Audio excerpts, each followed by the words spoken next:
Wherever you may be, however you may be listening, thank you so much for tuning in to another edition of the Cardinals on SI podcast. My name is Don Andrew, and joined every week by my main squeeze, Richie Bradshaw. It is a mock draft. Is it Wednesday?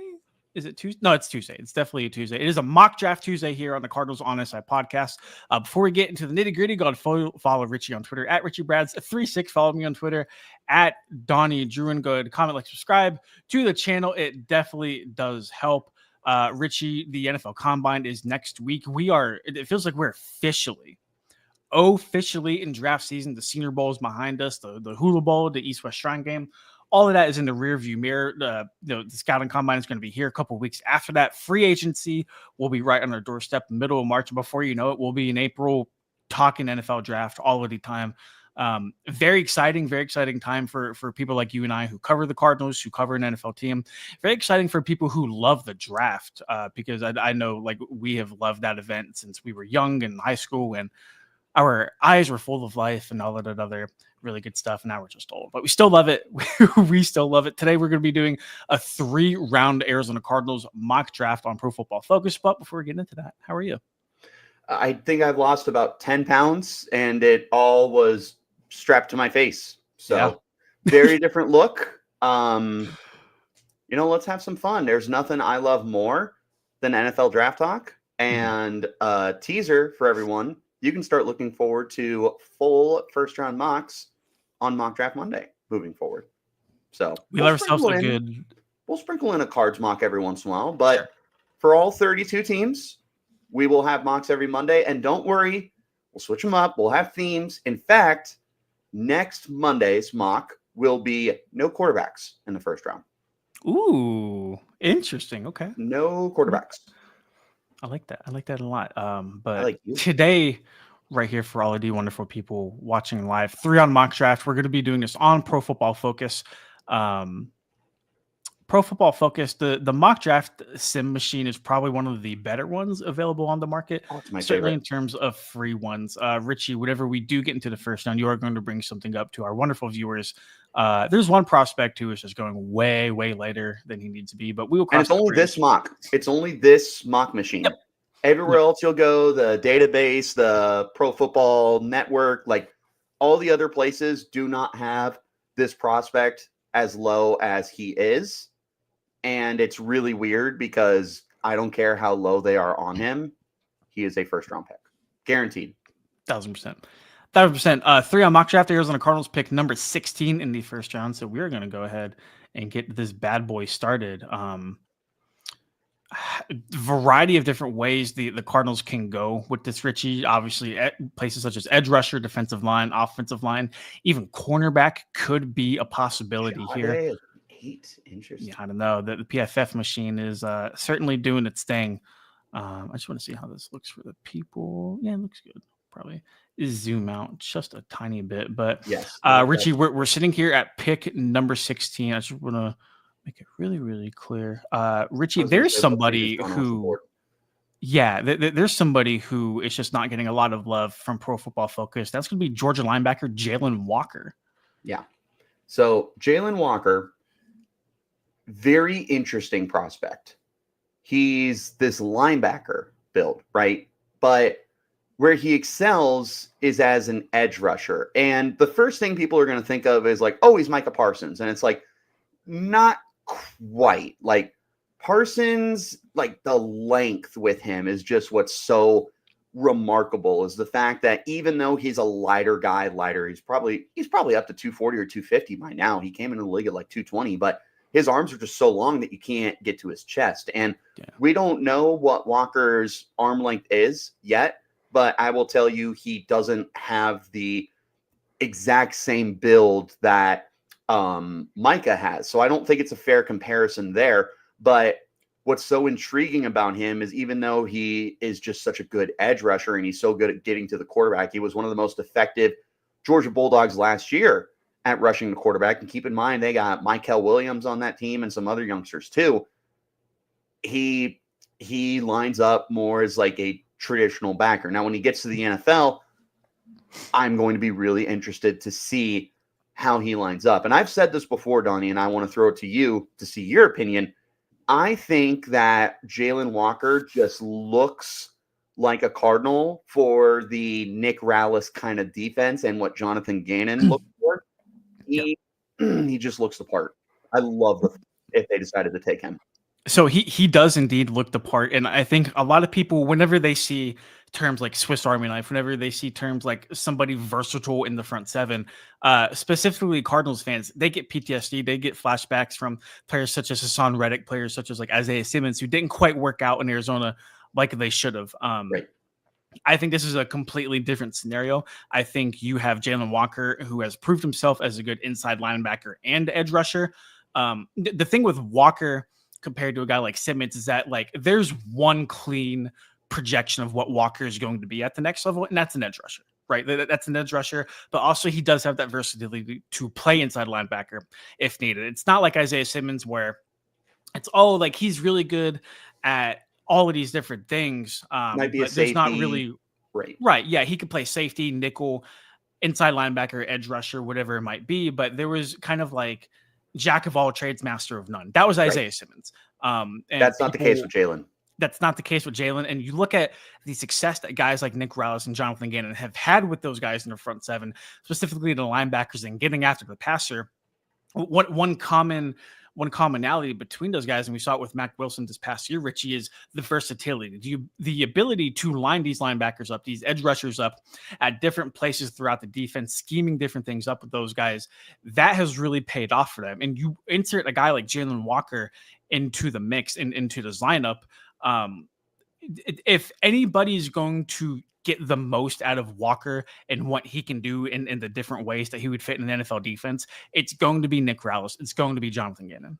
Right. Real quick, can you do me a favor? Can you go down to his profile and pull that up so everyone can see it while we're talking about him? He'll be number 50. 50? He's 50? 50. That's how many times I've done this. They updated it? Did they? Hopefully they put him a little bit higher then. 31. Okay, that's much better. It's still not great.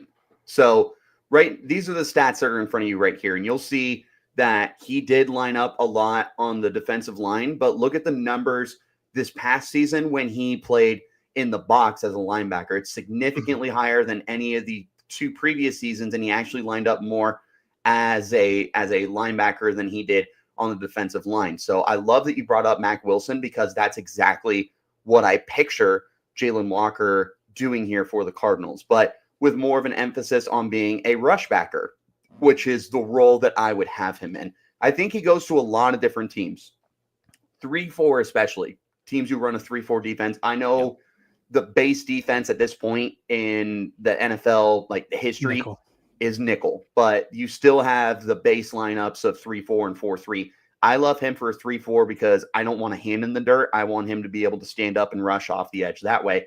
But where a lot of teams like the Baltimore Ravens would have him as a edge rusher, the Steelers would have him as an edge rusher, the Chargers would have him as an edge rusher, the Cardinals would keep him in a linebacker role, but he would still be blitzing. At that point, he is blitzing, right? Isn't that kind of weird to think? But he is rushing the passer more often than not as your rush backer, but he also can just play the linebacker position. And you can see again on the I almost said 24/7 on the PFF grades, his coverage is fine. His run defense is fine. There's a lot of work to be done.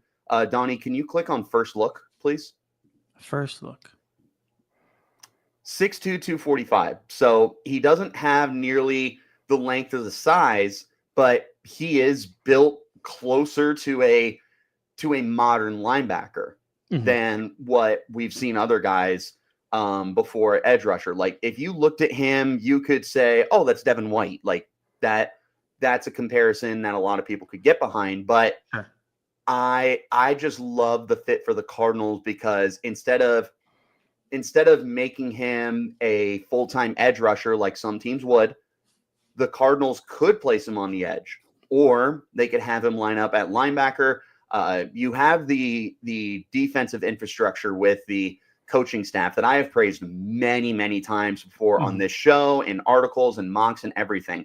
If you give Nick Rallis a player like Jalen Walker, you can make him one of the favorites for the Defensive Rookie of the Year award because of his ability to get all over the place and just find a way to get after the quarterback if it is off the edge or if it is at the linebacker spot. And if they do develop him into that all-around linebacker, I mean, you could have something very special. I brought up Devin White as a comparison, but his second year with Tampa, Donnie, he had 9.5 sacks when they won the Super Bowl, and he was still a rock-solid linebacker at the time. I think that could be the direction that Jalen Walker could be going, or the Cardinals could just make him an edge rusher. But I do love everything that he does, and I appreciate PFF for bumping him up 19 spots because 50 was horrible. Yeah, so I will say, I think more than likely if the Cardinals do take Jalen Walker, I do foresee a spot where they would utilize him as like an inside linebacker a little, but I do think primarily if you get Walker, he's going to be an edge rusher. I do think that is going to be what is tasked with him. I do think they would be able to give him a little bit of wiggle room. Shout out for the haircut and the new shirt. Brian, what's going on, man? Good to see you. Good to see you, Brian, as well. And like we talked about this at the top of the show, Brian, like right. do not let past experiences with Hassan Reddick, with Isaiah Simmons, let this cloud your mind in terms of whether or not you want the Cardinals to go get a guy like Jalen Walker. Different animal, different coaching staff. I think it's just all, not that it makes too much sense, but this is a guy who can be utilized very, very nicely under the talented watch. Yep, under the watch of guys like Jonathan Gannon and Nick Rallis. But Richie, we've talked a little bit about Jalen Walker. I do want to go ahead. Real quick. When we get to the second round, or this guy might sneak into the first round as well, it's flipping the script. It's a former edge rusher who moved to linebacker. You may know who we're talking about, but we'll get there when we get there.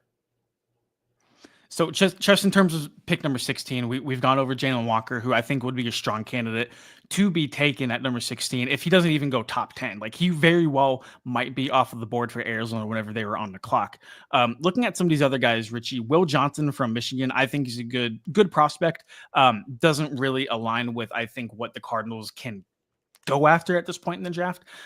Kenneth Grant has really taken my eyes right here. Then obviously you guys of Josh Simmons, Kelvin Banks. Like, the Cardinals do need a right tackle for the future. Nobody really knows what's popping with a guy like Jonah Williams and the injuries that he picked up over the last year. Paris Johnson is doing a great job on the left side. If you can get another bookend tackle to help keep Kyler Murray or whoever else might be the quarterback in the future upright, I do think that would be very, very good.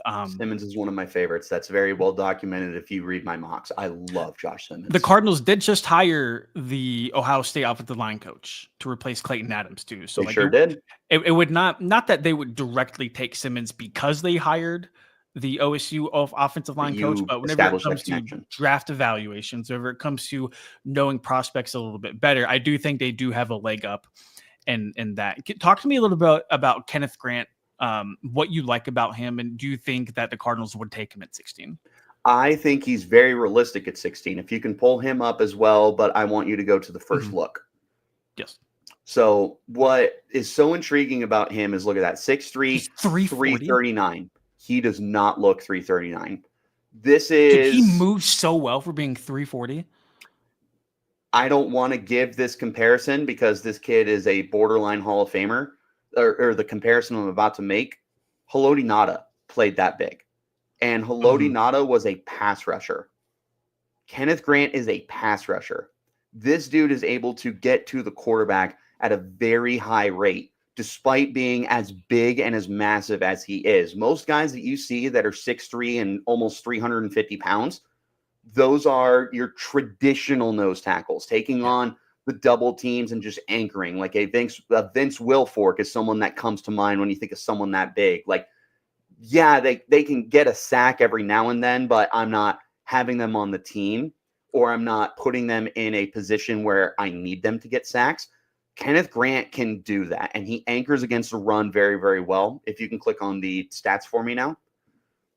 He is a great run defender, and there is really good upside here with him as a pass rusher. In fact, I think that the pass rushing is only going to get better for him, especially with, stop me if you've heard me say this on this podcast, with a defensive staff,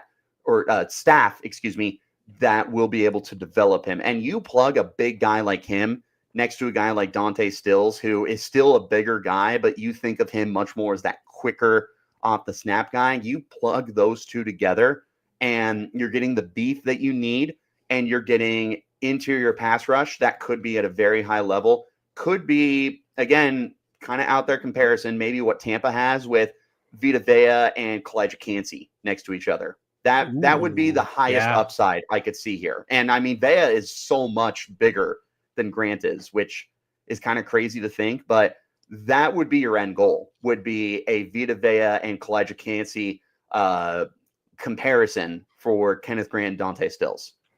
And for half I'd the price. absolutely love that. Yep, half the price at least for now. And down the line, if you have to pay a guy like Kenneth Grant for the production that he's given you, I think he'd be well worth the money. I think you've probably gotten a lot of bang for your buck up until that point. But Hank Hill, how you doing, man? I'll tell you what. dude, big dog, man. I have missed Big Hank dog. Hill every podcast we have done. We haven't gone live in We a got to minute. start going live more often. Any day that involves Hank Hill is just a great, you know what day, great bleeping day. I think the Cardinals need just a game wrecker in the front seven, whether that's an edge rusher, whether that's help along the defensive interior. I mean, you have a guy like Dante Stills who really took a step forward in his sophomore season. Darius Robinson, there's hope for him to continue improving as a defensive end, but even like BJ Ojulari returning from that season-ending injury that he had last year, there's no proven, solidified, hey, we need a game plan around this guy. Maybe he's coming in free agency, maybe he's coming via trade. We don't know, but there's going to be ample opportunity regardless for the Cardinals to add a guy like that in the first round at pick number 16. So we've talked about a handful of guys, Richie. Looking at the couple picks ahead, I think Walter Nolan would be a good fit in Arizona. I think Mike Green would be a phenomenal pick for the Cardinals if he is there. But just looking at the guys who are available, do we entertain a trade here at all? No, not we can't move. Who would back be to the other 38 or partner? 44. So the Patriots would move up from 38, and there'd be a team behind them too, right? Can you click on that? The Cowboys moving up from number 44. Yeah, that's just too big of a drop for me. Now, granted, you could get. So remember, the Cardinals don't have a lot of picks in this draft. If you were to move down that far. What's they that? Have 6 picks. They have 6 picks. For whatever reason, they only had 5. But for whatever reason, they forgot the Cam Thomas trade with the Kansas City Chiefs, which gave them the additional, I think, 6th or 7th round pick. They basically have a pick in all but one round this year. Gotcha. I'm curious if they have any compensatory that are coming up. They signed guys last offseason, though, so I don't think any. Yeah. But you could potentially, if you move down that far, either recoup a really good pick this year or stack yourself for next year. But you know what? We don't have time to talk about 2026 right now.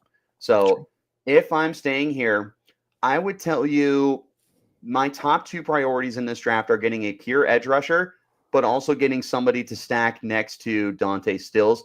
With the way the board is lined up for me right now, if you can do me a favor and click the filter positions and show me the edge rushers, there's no one that is high enough for me that I like more than Kenneth Grant, and I do like Mykel Williams. I'm out on Shamar Stewart for the Cardinals because you already have that in Darius Robinson. You've already got a big athletic dude who needs a lot of work. I don't want 2 of the same guy. Like, it could work out, but that's 2 rolls of the dice right now. The Cardinals need something proven. Mykel is also kind of a project, although I like him a lot more. Donnie, I like Kenneth Grant a lot in this spot. So I guess for us, it boils down to Kenneth Grant versus Jalen Walker. At this point, I think you just try to get good football players, man. I think, either one fills a position of need. Either one just makes your defense better. Do you have faith in the interior more? Do you have faith in the linebacker room more moving forward, putting pressure on the quarterback? It would be so tough for me to pass on Grant here. If both were on the board, Jalen Walker and Kenneth Grant, and they went Jalen Walker over Grant, would you be upset? No, I would tell you either one gets an A+ from me. Okay. Like, if I were handing out grades, they'd both get an A+. And Walker is, not only is he a good player, but I just look at him and I'm like, that's literally just a perfect fit for this defense. He can do so much. He's not just an edge rusher that fits into a box. And then almost the same thing with Kenneth Grant, because the Cardinals more than anything, like games are won and lost in the trenches. If you can get a guy that just dominates, it just wrecks game plans from the moment the ball is snapped, just to throw everything you had prepped Monday through Saturday out the window. Right. I think that is so invaluable. Dude, you could run a 2-4-5 defense, like just 2 defensive linemen and then 2 guys to stand up off the. I'm serious, Yeah. like 2 standing edge rushers and the 2 guys with the dirt, and you would still be able to effectively get after the quarterback and still be in a nickel package for yourself. Like you don't need to do a 3-3. You could do a 2-4. So what's your opinion on the edge depth moving into the second and the third round? I am a big fan of this edge class, especially because guys like JT Tuimoloalu, I added way too many names on that. Could be names, syllables. He is more than likely going to be there in the second round, and that's a dude that needs a little bit of well-rounding, but you're going to bring him into his first year in the league, and you're going to say, we'll figure it out later. I just want you to attack the quarterback. I love Jack Sawyer. I don't know where he's going. I think he's a first-round pick. He could be there in the second round. And there's a player I want to talk about as well that I expect could be there in the second round. Okay. Well, let's not overthink this. Let's just get a good football player. Let's get a dominant football player. Ashton Genty sounds good. Yeah. Are you cool with Kenneth Grant? I would love it. A+ from me. All right. Kenneth Grant, you are an Arizona Cardinal. Welcome to the desert, brother. Also, like this is doing a mock without knowing what they're going to be doing in free agency too. Josh Sweat, the Philadelphia Eagles edge rusher, has been linked with the Cardinals a handful of times this offseason. Some guy is super obnoxious about it too. Arizona has roughly $70 million in cap space moving into free agency, so they're going to have money to spend. There's a handful of quality edge rushing guys they can get too. So for the sake of this mock, let's certainly hope that they can go and get somebody. And it's the top guy on the board. There's your boy. There's your boy right there, Richie. Tuimoloalu? Oh, man. I was thinking Jahad Campbell. That's the guy I want to talk about. So remember what we just talked about with Jalen Walker? It's the inverse with Campbell. Campbell came into the recruiting cycle, was it 2022 or I want to say it was 2022. As an edge rusher, and not just an edge rusher. He was a 5-star edge rusher. He was a top 25 recruit in the nation. He might have even been a little bit higher. Bama gets him there, and they just can't get him on the field because of all the depth they had off the edge. And they say, you know what, let's try and move you to linebacker, see how it goes. He had around 100 tackles this year, and it might have been more than that, and he still is able to get after the quarterback. So where Jalen Walker, you're looking at him, he's a linebacker, and you're like, we want to move him to edge rusher in the pros. You look at Jahad Campbell, and you've already seen a transition from edge rusher to linebacker. And that's another reason that this is a perfect fit for me is because of the versatility. Now, I do think Campbell is not too much of a rush linebacker like Walker would be for you. Like Walker, I would exclusively try to get him rushing the quarterback from a variety of spots. Campbell, I love him on blitzes. But I think that there's room for him to continue growing into just a very well-rounded linebacker here for the Cardinals. I adore Jahad Campbell right here in this spot. I love JT here. Booker, there's a chance that Tyler Booker, the interior lineman for the Crimson Tide, could end up going in the first round. I'm not there yet, but that wouldn't be a bad pick. If you didn't take Kenneth Grant, excuse me. Alfred Collins would also be someone I would take a look at right here. So I love those top 4 guys that are on the board, which also makes me wonder if you were to trade down, how it would look. And if I looked correctly, it looks like the Buccaneers would move down with you for 4 picks. Yeah, let's go. Those 4 guys could go. But I also would tell you that with the Dolphins, the Bengals, and the Seahawks, they're going to be looking for other needs as well with guys that are on the board. And if you did make that move down, you could find a way to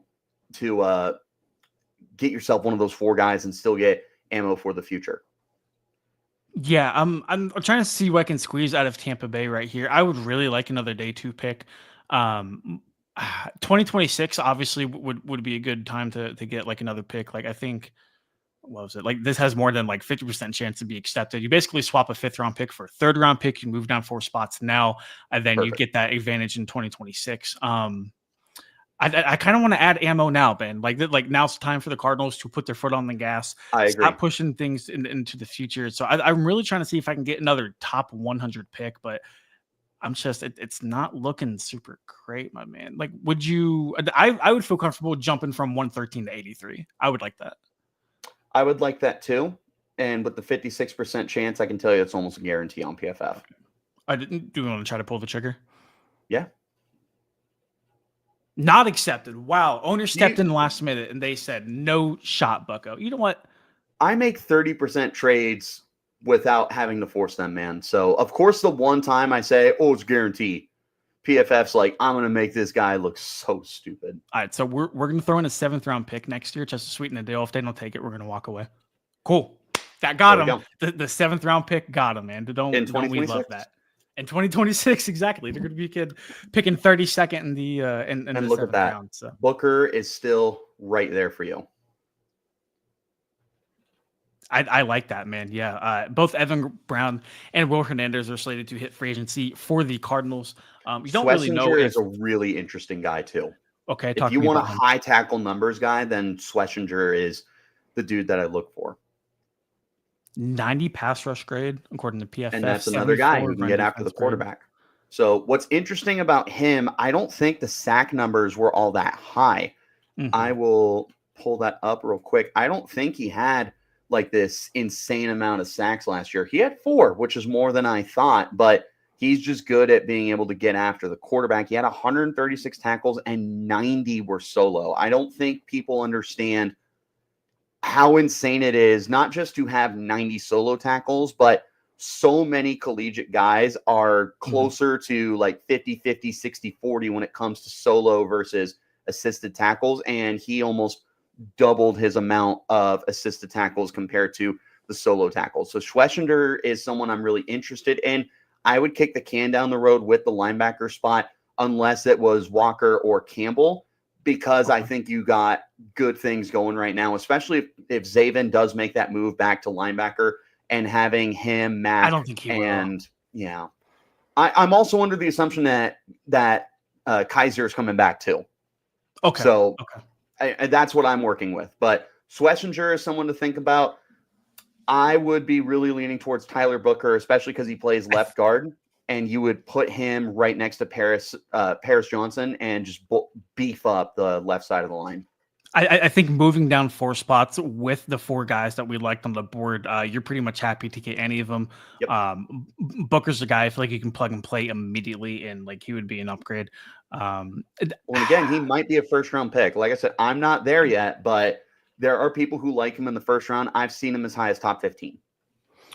Not the sexiest pick. I do think it's a pick that does make sense for the Cardinals, and it's just Guards in aren't terms sexy, of. but Well, we talked about they're it good with players. Kenneth Grant in the first round, Richie. Like, games are won and lost in the trenches, and that's fair for the offensive side of the ball Look too. at the Like Super Bowl. yep, Look at the Super Bowl. How did 1000%. the Eagles dominate the Chiefs? Because they won in the trenches. They could not get after Jalen Hurts because of how good that line was, and Patrick Mahomes was under pressure all night, despite the fact that the Eagles didn't blitz. Sounds That's like we're where both games on are won and board. lost. Sounds like we're both on board for Tyler Booker. Should we? Pull the Cool. trigger.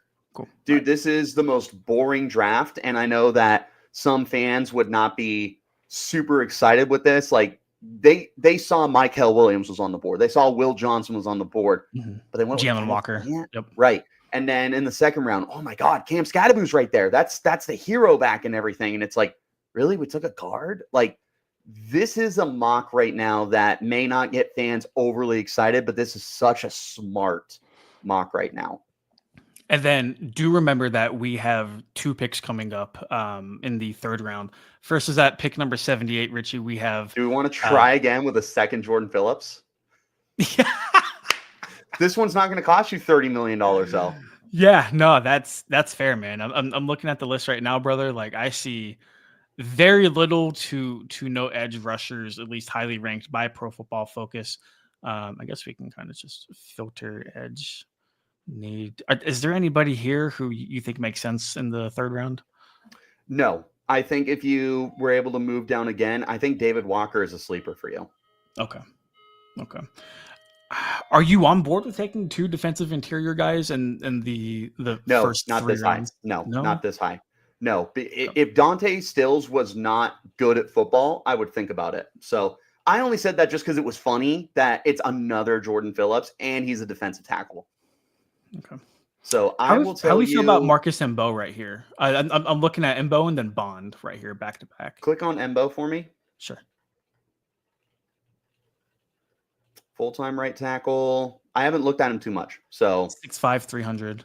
little lighter, but you can put that on pretty easily. So, but that's your right tackle. Okay. Real quick, I want to point out the safety for Ohio State, Lathan Ransom. I'm out. Mhm. I have You're out? absolutely no interest in him. I Okay. do know that the Cardinals already have the safety depth, so they wouldn't look at him anyways. But that's just one guy I am not interested in. Honestly, I don't like either of the Ohio State safeties, but that's a whole other thing. Donnie, I want to get crazy so bad and take Connor Helm and just have that 2 tight end You set can't with. do that, brother. You I can't do know, that. but You how can't, much man. fun would that be? That's all. It's just fun. Like they're not even gonna flirt with that, and we're going to be smart and not do it either. But I just look at that and I'm like, how fun would that be?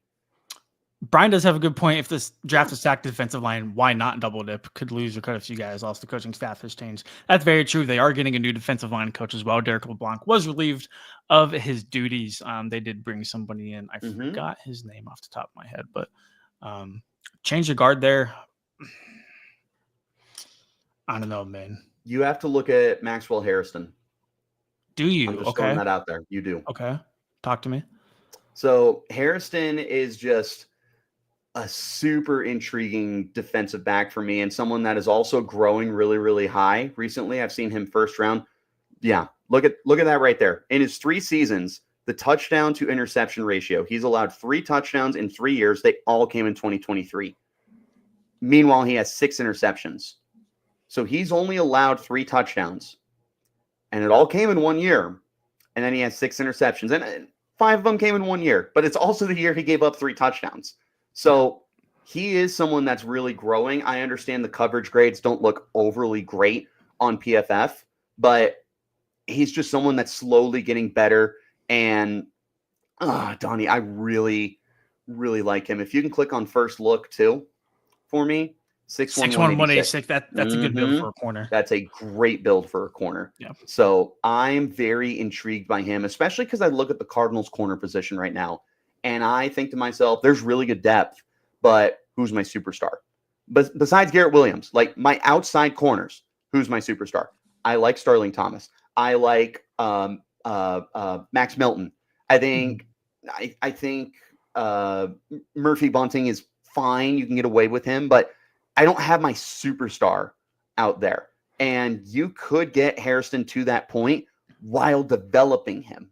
He doesn't have to be a full-time starter right now because Sean Murphy Bunting is out there. And I think that's the best thing that you could do with the corner position this year is I understand Sean Murphy Bunting's up and down. He's not the most popular guy with the fan base, but he's serviceable. And this allows you to develop Harrison. So it's something I think about here. I do think it's something to think about, man. Like I would much rather like double dip at like Pull up defensive Brian's interior. comment, the one he What's just up? put up. The double dip, or just took corner round This 2, one. round 3. You did just take a corner in 2 and 3, and that's something extremely important to remember. And not just 2 and 3, they drafted Jaden Davis at the end of the draft too. So they just spent 3 picks in the secondary last year, and you still got Keitrell Clark too. I would not be surprised they added a guy in free agency. Like there is a really good amount of depth at the corner spot right now, which to me would probably deter them away from Harrison. That's exactly what I'm thinking. Dude, they really like that trio of and they should. Melton, I like Garrett it Williams, too. and Starling Thomas. Like I like they it too. really like that. So yep, I like it too. Who's my superstar? And that's the reason I would have thought about Will Johnson back at 16. Yeah. Not nearly as much as other guys. Just something to think about. What do you like about Isaiah Bond out of Texas? If Deep you threat. do even like him, I that's exactly what the like him. I Cardinals don't need. love him. Okay. But Why don't you love him? first of all, he's really light. You just saw 5'11", 180, and I don't think he's 180. Okay. He's light. He's not a one-trick pony. The route running has gotten better in his 3 years, but you look at what he did at Alabama, and he was fine. He was serviceable. He goes to Texas, and Donnie's a top 20 pick in early mock drafts because everyone's like, this, he's going to be a superstar and this, that, and the other. And he's serviceable with Texas. By the end of the year, he's not the number one receiver. That's Matthew Golden. He's not their number 2 target. That's Gunnar Helm. Like, Bond is a quality football player. He's not someone that I want to see in a huge role. Like, wide receiver 3 would be fine. That's the highest I want him. Good news. That would be what he would be in the desert. And the one thing they need at wide receiver, Donnie, that we've been saying, it's not so much the depth. They need someone to take the top off the defense. Bond is the guy who does that. He's a 4.4 at least. They need a guy who can take his top off the defense to stretch the field, and that's something we didn't really see from the Cardinals' offense last year. It felt like everything was just very in front of Kyler Murray. They'd really take a lot of deep shots. It felt like they tried to force Marvin Harrison Jr., granted with his 6'4" frame, to be that like 50-50 deep ball contested catch guy. That's just simply not what he is. That's not what he is at this point in time. That's not what he was at Ohio State either. But like they need a burner. They need a guy who. You can coach a lot of things in the National Football League, but you can't coach speed. You cannot coach speed.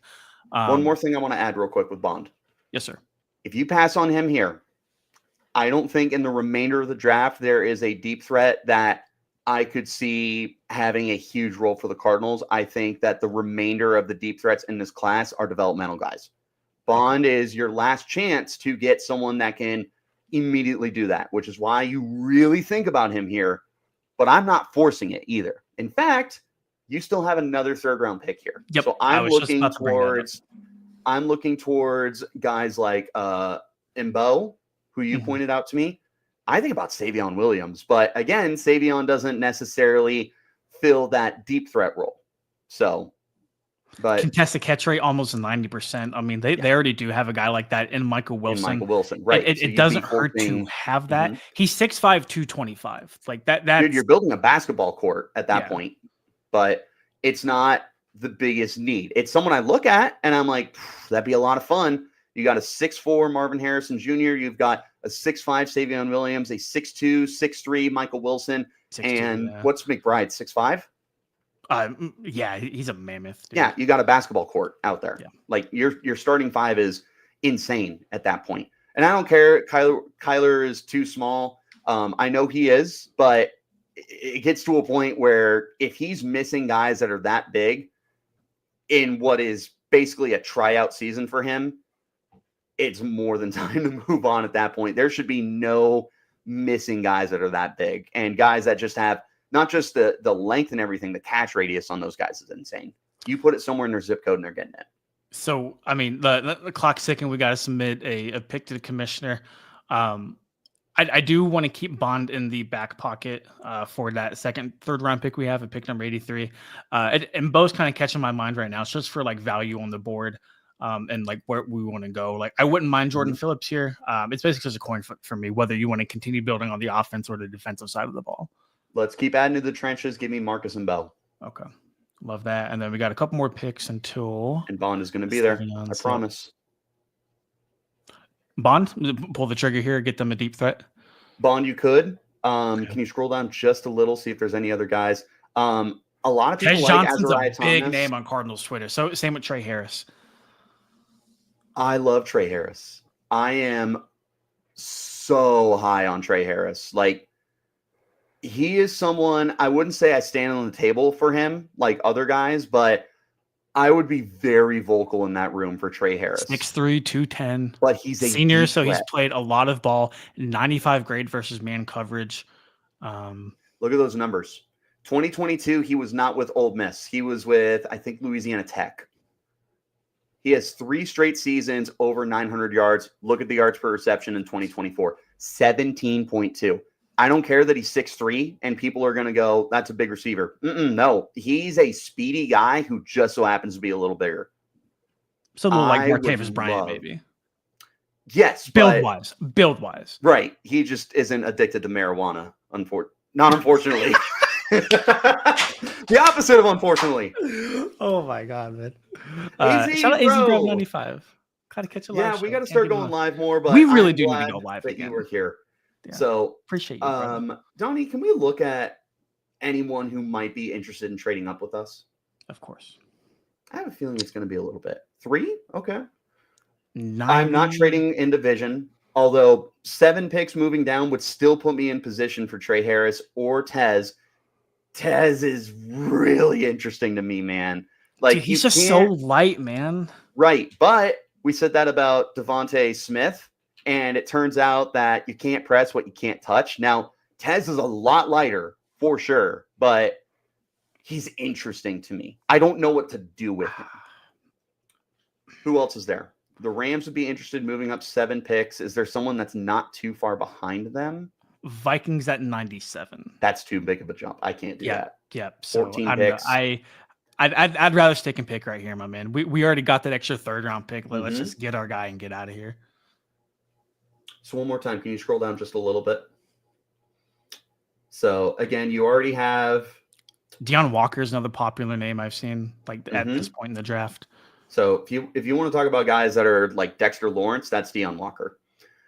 I love Trey Harris, man, but there's Tate Radledge is also a name I feel like should be a name to watch if the Cardinals do not go guard. And that's a right guard. So you literally would address everything except the center, and you still have Yahe. Or I didn't pronounce Yalda. That right. Yalda. Yeah. Yalda. So I think Yalda. You would have that filled out. Azariah, I know, is very popular. We'll get there maybe, but again, if you're not taking Harrison, you're not looking at Azariah Thomas there, in my opinion. Okay. You've already got your tackles figured out and everything. I'm taking Isaiah Bond here, and I'm thrilled about taking him. All right, let's roll.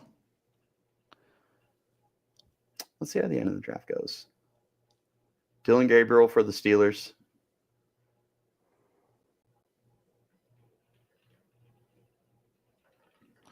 In the chat. What up, Brandon? Texans versus Cardinals again this year. Yeah. Dude, Harold Fannin Jr. for the Chiefs would be disgusting. Brandon, what's going on? Thanks for stopping in, brother. All right, let's check those grades. PFF did not really like the Isaiah Bond grade. I can't find a way to get them high on Isaiah Bond. I've traded down into the 100s, and they're still not big on it. So that's just a PFF thing. They are not big on Isaiah Bond. Sure. I wish they would grade trades, man. So Kenneth Grant, your highest. That's not a surprise. A- on Tyler Booker, also not a surprise. Marcus Mbo, that's someone I need to start taking a look at. I won't lie and tell you that I have. That's someone I got to take a look at. So, and then Isaiah Bond. Like I said, if you don't take Bond with your 3rd round pick, whether it is at 78 or you find a way to move down, there is not a deep threat in the remainder of the draft that can have the impact that Isaiah Bond can. Because Trey Harris, I like more than Isaiah Bond quite a bit. So I know that Harris was lower. He is not lower for me. Not even close. I'm a huge Trey Harris guy. Yeah, so just looking at this draft, Jimmy, this is a very meat and potatoes, eat your vegetables kind of draft. Like, this isn't sexy. This isn't going to get a lot of notoriety. You know, like the online people are not going to just praise Monty Austin for the work done here today. But like, you really addressed both sides of the ball. You picked up an extra 3rd round pick by moving down 4 spots in the second. To get your deep threat, and you still built up your trenches. Yep. So, and Bo's going to be kind of like that fridge tackle guy for the future. I know they drafted Christian Jones last year, but like you really don't know like what those like day 3 guys are going to look like. And then I still like him, but sure, exactly no, that's not. It's a dice roll. Slander to anybody, just in terms of who they are in their draft position. But like, I don't know, the more competition you add to a room, the more talent you add to a room, the better. And I think that goes for all 4 of these picks, and especially Isaiah Bond too. Like the ability to get a deep threat, a guy who could take the top off of the defense in the 3rd round. There's hope that you can kind of develop him into something maybe a little bit more refined. But like, there's not a ton of pressure on him right away with Michael Wilson, with Marvin Harrison Jr., with Jeremy Pride. Yes. Isaiah Bond is your John Brown. Smokey? He's your Smokey. Don't make me mess you up, Smokey. But I don't think Bond can turn into peak John Brown. Sure. But I don't think anyone thought that peak John Brown was going to be what, dude. I don't care what anyone says. That was the second best celebration dance ever, only behind Rest in Peace and very biased Jacoby Jones. Victor Cruz's salsa was up there. Dude, no, I just love John Brown's just looking like he's just throwing up gang signs all over the place. That's also a good point, Brian, is he was playing in a Bruce Arians offense where they did air the ball out quite a bit. But I love that you've got two bigger guys with Michael Wilson and Marvin Harrison Jr., who compare, funny enough, to Larry Fitzgerald and Michael Floyd.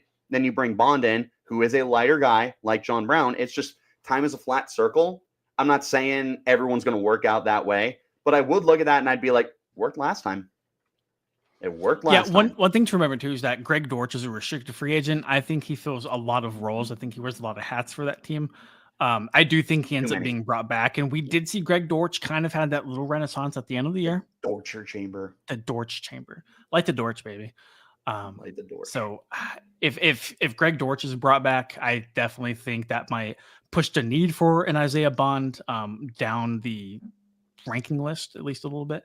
Nonetheless, though, man, like, I don't know. I look at this draft like it's not the sexiest thing, but like I think you walk into April and you're like, hey, like we need to be a better football team. We need to really beef up the trenches, and I think that's exactly what's done here. Yep, this is about the unsexiest draft that you could possibly have, but it's two unsexy dudes, baby. Draft. What up, dude? Them big boys, man. We already mentioned how did the Eagles win the Super Bowl? They dominated the trenches. And more often than not, that's how a lot of teams win Super Bowls. The Chicago Bears of 85 did that. The 2013 Seahawks kicked the out of the Broncos offensive line. The Broncos kicked the you-know-what out of the Panthers offensive line. Like, when you have those defensive lines, and you know what's funny about all three of those Super Bowls, 85, 2013, 2015, those were some of the worst Super Bowls that we watched because they were one-sided. Same with this year's Chiefs game. And they were one-sided games because the defensive line and the offensive line for the winning team was just that much better than everybody else. If you want the Cardinals to win a Super Bowl where they just kick the living crap out of their opponent, this is the kind of draft that gets you there. If the Cardinals can get their own Chris Jones, that would be phenomenal. You know how they could do that? They could trade for Chris Jones. True. They had to do that last year because he's locked up now. Yeah. Dude, I still couldn't believe that he was total side note that he was available for trade period last year was crazy to me because he's trending towards first ballot Hall of Famer and one of the 10, maybe even higher greatest defensive tackles ever. Are you not a Chris Jones guy? I'm laughing at Brian's comment that I'm not going to say. Oh. No, I'm a big Chris Jones guy. Chris Jones is one of the best defensive linemen in the league, brother. Brian, take a lap, man. Yeah, go outside. Go outside, Brian. Go touch some grass, dude. Yeah. All right, man. I think it's time for us to go touch some grass. Thank you guys so much for tuning in to another edition of the Cardinals on SI podcast. Really appreciate all the support, Michael. What's up, brother? Thank you for checking us out. Michael, thanks for tuning in, man. Really appreciate you. For Richie Bradshaw, I am Donnie Drew, and follow us on Twitter at RichieBrads36. Follow me on Twitter at Donnie Drew, and you can follow our work at si.com/NFL/Cardinals, and we will see you.